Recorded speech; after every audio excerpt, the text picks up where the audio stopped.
Next एक numerical करना है 5.9। क्या बोलते हैं कि टू बॉडीज ऑफ इक्वल मास है जो मूव कर रहा है यूनिफॉर्म वेलोसिटी के साथ v के साथ और दूसरी मूव कर रहा है 3v के साथ रिस्पेक्टिवली। फाइंड करो ratio of their kinetic energy. इसकी काइनेटिक एनर्जी की रेशियो निकालनी। बस आपने इस बड़ा इजी सवाल है। क्या करना है आपने, kinetic energy of first body को आपने ke1 मानना है, सेकंड को ke2 मानना। जो कंडीशन बोला लिख दो। पहला क्या मूव कर रहा है, v के साथ मूव कर रहा है यानी कि हाफ mv²।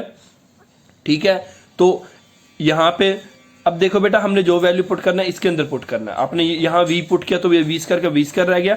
दूसरा क्या काइनेटिक एनर्जी 2 है, v की जगह क्या पुट करना है हमने 3v।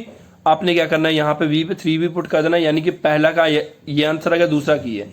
इन्होंने क्या बोला, रेशियो निकालने के लिए आपने क्या करना है, काइनेटिक एनर्जी 2 को काइनेटिक एनर्जी 1 के साथ डिवाइड कर देना। 2 ऊपर लिखना है, 1 नीचे। डिवाइड किया, 2 के साथ 2 कट गया, ठीक है था, mv² कट गया। ठीक है, आपके पास क्या आ जाएगा, फिर आपने क्या करना है, जब डिवाइड करके आपके पास ये आ गया और ये आ गया, इसको इसके पास भेज दो, इसको इसके पास भेज दो, यानी कि ke2 equal to 9 into ke1 आपके पास आंसर आ गया। यही आपको चाहिए था। क्लियर है यहां तक। नेक्स्ट न्यूमेरिकल है बच्चे, कैलकुलेट करना है काइनेटिक एनर्जी ऑफ बॉडी जिसका मास 2 किलो है, मूव कर रहा है वेलोसिटी 0.1 मीटर पर सेकंड के साथ। ठीक है, मास क्या है 2 kg है, वेलोसिटी क्या है 0.1। बस जो जो दिया पुट कर दो। यहाँ पे मास की जगह 2 kg पुट कर दो, वेलोसिटी जगह 0.1 पुट कर दो। बस याद रखना, यूनिट का याद रखना, जो यूनिट दिया मीटर सेकंड पुट करना, और उसका भी स्केयर होगा, यानी कि मीटर का स्केयर सेकंड का स्केयर होगा। सब कुछ पुट किया, यहाँ पे 2 आ गया। ये देखो 0.1 का स्केयर है ना, यानी कि 0.1 इंटू 0.1। ये इन्होंने देखो 0.1 का स्केयर, इसलिए 2 बार खुल गया। इनको जब आप सॉल्व कर लोगे आपके पास आ जाएगा 0.01 न्यूटन मीटर या 0.01 जाउल। क्लियर है ये सवाल यहाँ पे। नेक्स्ट टॉपिक है बच्चों potential energy. What is potential energy. सबसे पहला क्वेश्चन है what is potential energy. Energy possessed by a body by virtue. Virtue का मतलब होता है due to of its position. याद रखना बेटा, कभी भी बॉडी जो एनर्जी प्रोड्यूस करे, किसके करके, उसके मोशन करके, सॉरी उसके पोजीशन करके, मोशन नहीं, मोशन करके तो काइनेटिक एनर्जी प्रोड्यूस होता है, उसके पोजीशन करके, जैसे कि उसके हाइट करके। बेटा हाइट मतलब कि अगर किसी बॉडी को अबव द ग्राउंड ले जाए या बिलो द ग्राउंड ले जाए, ठीक है, उसके शेप करके, ऐसे एनर्जी को बोलते हैं हम potential energy. Energy possessed by body due to of its position. ठीक है बेटा, चाहे उसके हाइट करके और चाहे उसके शेप करके, ऐसे एनर्जी को बोलते हैं पोटेंशियल एनर्जी। 2 तरह के पोटेंशियल एनर्जी होते हैं, एक होता है ग्रेविटेशनल पोटेंशियल एनर्जी, एक होता है elastic potential energy. Gravitational potential energy का मतलब क्या होता है, potential energy of body by virtue, potential energy of body due to of it's height above the ground level. ठीक है बेटा, अबव द ग्राउंड लेवल जो पोटेंशियल एनर्जी क्रिएट होता है वो कौन सा पोटेंशियल एनर्जी होता है, ग्रेविटेशनल पोटेंशियल एनर्जी। मतलब अबव द ग्राउंड ले जाने करके जो पोटेंशियल एनर्जी क्रिएट होता है उसे बोलते हैं gravitational potential energy. Elastic potential energy कौन से होता है, the potential energy of body by virtue of its configuration, मतलब उसके शेप, वो पोटेंशियल एनर्जी जो किसी के शेप करके क्रिएट हो, वैसे पोटेंशियल एनर्जी को बोलते हैं इलास्टिक पोटेंशियल एनर्जी। एग्जाम्पल करके, the potential energy stored in A coil spring of a clock is elastic potential energy. जैसे कि आप देखो, चाहे आपको चलो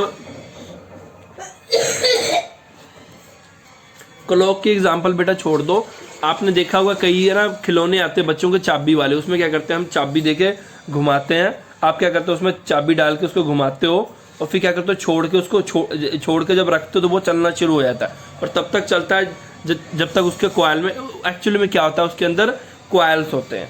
ठीक है, उसके अंदर क्या होता है, ऐसे स्प्रिंग्स लगे होते हैं। ठीक है, हम क्या करते हैं, चाबी देके उन स्प्रिंग को क्या करते हैं, कस देते हैं, पास कस देते हैं। ठीक है, और जैसे ही आप चाबी छोड़ते हो वो स्प्रिंग क्या करता है, अपने पोटेंशियल एनर्जी करके अपने ओरिजिनल शेप में आने लग पड़ते हैं, इस शेप में, और जिस करके क्या होता है, गाड़ी आगे मूव करना लग पड़ता है। ठीक है, क्लियर है। पोटेंशियल एनर्जी को आप यू से लिखते हो या तो EPOT से लिखते हो। POT मतलब एनर्जी पोटेंशियल या तो यू से, दोनों किसी एक से लिख लेना। कुछ एग्जांपल्स है, some examples of body having potential energy given below, water store in a overhead tank possess gravitation. अब देखो बेटा, वाटर को जो आप टैंक में स्टोर करते हो वो कौन सी पोटेंशियल एनर्जी पॉजेस करता है, ग्रेविटेशनल पोटेंशियल एनर्जी, जिसी करके क्या होता है वो, अब देखो इसके पीछे यही ग्रेविटेशनल पोटेंशियल एनर्जी करके ही वो ऑलवेज नीचे की तरफ रहता है। मतलब कि आप देखो ना, पानी को अगर कहीं टैंकी में आप टैंकी के साथ पाइप लगा के टूटी लगा दो, जैसे टूटी खोलोगे क्या होगा, पानी नीचे आना शुरू हो जाएगा। और ये क्यों होता है, क्योंकि due to the gravitational potential energy. वो तो वैसे तो एक और रीजन होता है, क्योंकि ऑलवेज जो मैटर्स होते हैं वो मूव करते हैं high pressure to low pressure, ठीक है, एक तो वो भी चीज है, दूसरा ये भी है, ठीक है। दूसरा क्या, कॉइल स्प्रिंग ऑफ क्लॉक या जो खिलौने की बात मैंने किया उसमें भी पोटेंशियल एनर्जी होता है, तभी वो मूव करता है। तीसरा क्या है, कंप्रेस टच स्प्रिंग। अब कॉइल स्प्रिंग छोड़ दो बेटा, आप इजी एग्जांपल पे आ जाओ। आपने रबड़ देखे वो जो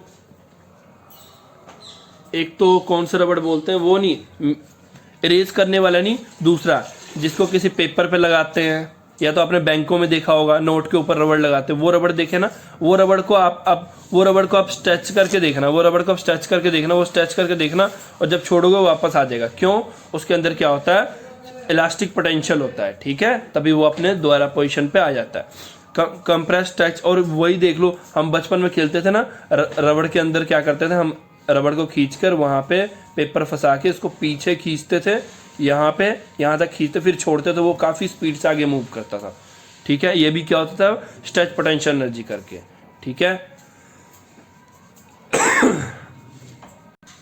बेटा पिछली बार की तरह कुछ डेरिवेशन टाइप है, derivation of formula of gravitational potential energy. इसमें बेटा मैं एक ही मेथड कराऊंगा, ठीक है, हमने एक ही मेथड करना है, दूसरा मेथड भी इसी की तरह है, ठीक है।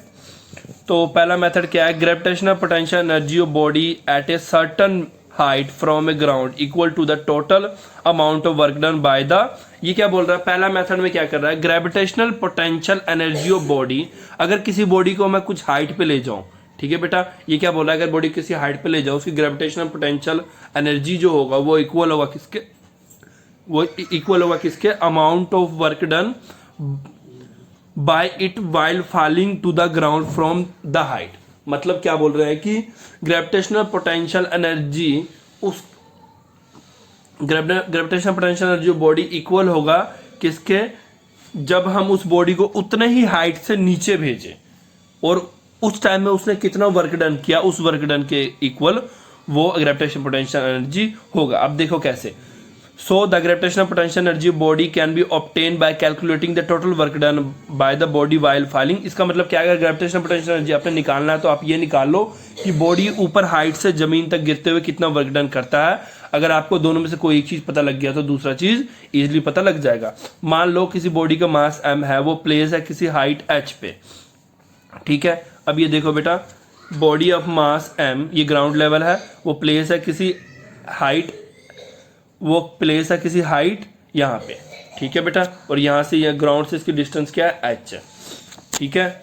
और आपको ये चीज शायद याद हो, मैंने आपको पहले भी बताया था, अगर कोई भी चीज को हम वर्टिकली करेंगे, वर्क डन निकालेंगे तो वो mgh लिखेंगे, अगर वर्टिकली मतलब किसी हाइट पे देखेंगे तो mgh लिखेंगे, अगर किसी पे हॉरिजॉन्टली लिखेंगे तो fs लिखेंगे। याद है ना, पहले ही बताया था मैंने। Let body mass m place as a height h above the ground if the g क्या है, एक्सेलरेशन ड्यू टू ग्रेविटी, ये तो आपको पता है सब कुछ, ठीक है। फोर्स एक्टिंग है, कितना फोर्स एक्टिंग कर रहा है बॉडी ड्यू टू ग्रेविटी, क्या है, mg, ठीक है बेटा। The body fall velocity downward in the direction of force, क्योंकि बॉडी फॉल कर रहा है डाउनवर्ड डायरेक्शन, जिस डायरेक्शन में फोर्स लग रहा है।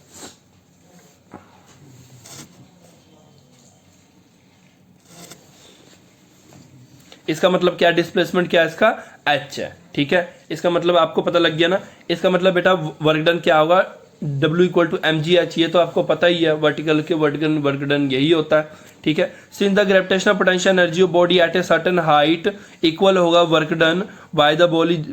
देखो बेटा, इसका मतलब क्या, gravitational potential energy of body of certain height equal होगा वर्क डन के बराबर, मतलब कि बॉडी उस हाइट से गिरने में कितना वर्क डन करेगा, ठीक है बेटा, उसी के ग्रेविटेशनल पोटेंशियल एनर्जी भी इक्वल होगा। क्लियर है। Hence potential energy of body at height h equal होगा mgh के। दोबारा देख लो, gravitational potential energy of body at height h होगा mgh के, ये gravitational potential energy of body at height mgh के बराबर होगा। उसी तरह पोटेंशियल एनर्जी ऑफ बॉडी भी एच हाइट mgh के ही बराबर होगा, ठीक है बेटा। और वर्क डन भी इसी के बराबर होगा, ठीक है बेटा। ग्रेविटेशनल पोटेंशियल एनर्जी और वर्क डन इक्वल होगा, ये हमने पीछे भी प्रूव किया था किनेटिक वाले में भी, और पोटेंशियल वाले में भी मैं आपको प्रूव कर रहा हूँ। वेयर m क्या मास है, मास ऑफ बॉडी है, g acceleration due to gravity है, h height of body above the ground है, ठीक है बेटा। बच्चे ये वाला मेथड भी सेम है, इसमें बस क्या कर रहे हैं, बॉडी को हम ग्राउंड से एक डिस्टेंस h तक लिफ्ट कर रहे हैं। मतलब क्या है कि उसमें पीछे वाले में क्या था, लिफ्ट किया हुआ दिखाया था कि यहां से यहां ले गया, और इसमें क्या है, यहां से यहां ले जाने में क्या चेंजेस आ रहे हैं, ठीक है बेटा। इसमें बस हमने यही देखना है। तो ये बता दूं मैं, कोई चेंजेस नहीं आता है, ठीक है बेटा। Total work done on the body in the lifting in against gravity gets store the body gravitational potential energy, ठीक है बेटा। इक्वली लगता है इसमें भी। तो ये मेथड मैंने आपको वैसे बोला, ये नहीं करना है हमने मेथड 1 ही कर लो। करना है तो कोई कर सकता है, मेरी तरफ से मना नहीं है, बट मैंने बेटा मेथड 1 ही कराया। इसमें बस यही है कि सेम वही कंडीशन, सब कुछ वही है, बस यहाँ ये पहली लाइन अलग होगी और ये आखिरी लाइन अलग होगी, बाकी चाहे सेम ऊपर वाला लिख दो, कोई फर्क नहीं पड़ेगा। ये देख लो, बस ये रिटर्न ही अलग हो रहा है। W equal to F into S, force into displacement हो रहा है। ये देखो mgh हो गया, mgh हो गया, फोर्स भी mgh होगा, वर्क डन भी mg, यानी कि ये भी h हो गया। इसका मतलब क्या, पोटेंशियल एनर्जी भी mgh के बराबर हो गया, और ग्रेविटेशनल पोटेंशियल एनर्जी mgh के बराबर हो गया, पोटेंशियल एनर्जी भी mgh के बराबर हो गया। तो ये आप रहने देना चाहे कोई बात नहीं, ओके। नेक्स्ट में हम करेंगे, चलो इसका यूनिट भी देख ही लो, फिर मैं यूनिट क्या होता है पोटेंशियल एनर्जी का, व्हाट इज द यूनिट। इसका मैं हेडिंग समझा देता हूं, अगर कोई स्टूडेंट करना चाहे तो कर सकता है। Gravitational potential energy at a certain height above the ground, ठीक है बेटा। मतलब कि ग्राउंड से किसी हाइट पे अगर किसी बॉडी को ले जाएं, वो उसका ग्रेविटेशनल पोटेंशियल एनर्जी इक्वल होगा, is equal to the amount of work done, वो इक्वल होगा amount of work done on the body in the lifting at to height against the gravity, ठीक है बेटा। मतलब अगर किसी बॉडी को हम हाइट h पे ले जाऊंगा, उसकी ग्रेविटेशनल पोटेंशियल एनर्जी देखूंगा, वो इक्वल होगा बॉडी के वर्क डन के बराबर, ठीक है बेटा। वो बॉडी के वर्क डन के बराबर होगा। इसका मतलब यह है कि वो बॉडी को जमीन से अगेंस्ट द फोर्स ऊपर ले जाने में कितना वर्क डन करना पड़ेगा, ठीक है बेटा। समझ गया ना मेरी बात, दोबारा सुन लो अगर किसी ने, थोड़ा सा कंफ्यूजिंग है, कंफ्यूजिंग तो नहीं कह सकते हैं, बट अंडरस्टैंड हो जाए तो काफी इजी है, नहीं तो थोड़ा थोड़ा प्रॉब्लम आ जाता है बच्चों को, ठीक है। Gravitational potential energy at a certain height above the ground, वो इक्वल होता है, मान लो किसी बॉडी को मैं यहां से यहां ले गया, यहां की ग्रेविटेशनल पोटेंशियल एनर्जी जो होगा वो इक्वल होगा वर्क डन का। वर्क डन का मतलब क्या है कि अगर मैं वर्क डन में बात करूं तो बॉडी को क्या करूंगा, यहां से यहां ले जाऊंगा तो against the force he move करूंगा ना। फोर्स क्या कर रहा है, बॉडी को नीचे की तरफ धकेल रहा, बट मैं उसको ऊपर की तरफ ले जाने की कोशिश करूंगा। अगर ऊपर की तरफ ले जाने की कोशिश करूंगा तो अगेंस्ट द फोर्स ऊपर ले जाऊंगा, याद रखना। इस कंडीशन में भी दोनों इक्वल होगा, और यही इसमें बताया गया है, ठीक है। इसके अगर यूनिट्स देखोगे, पोटेंशियल एनर्जी ऑफ बॉडी का मास m है, किसी हाइट h पे है फ्रॉम द ग्राउंड, तो हम क्या लिखेंगे, पोटेंशियल एनर्जी बराबर होता है mgh के, ठीक है। अगर इसकी यूनिट देखोगे, ठीक है बेटा, इसका SI यूनिट होता है, the SI unit of mass होता है किलोग्राम, ठीक है बेटा। जो जिसका जो होता है वो लिख दो, मास होता है किलोग्राम, किलोग्राम लिख लो, ग्राम लिख लो, तो आप इसे ऐसे लिख सकते हो, इज मीटर सेकेंड। मास का यूनिट हो गया मीटर सेकेंड स्क्वायर, हाइट का यूनिट हो गया मीटर, ठीक है बेटा। इसका मतलब इसका यूनिट अगर देखना चाहो तो इसका यूनिट होता है 1 जाउल।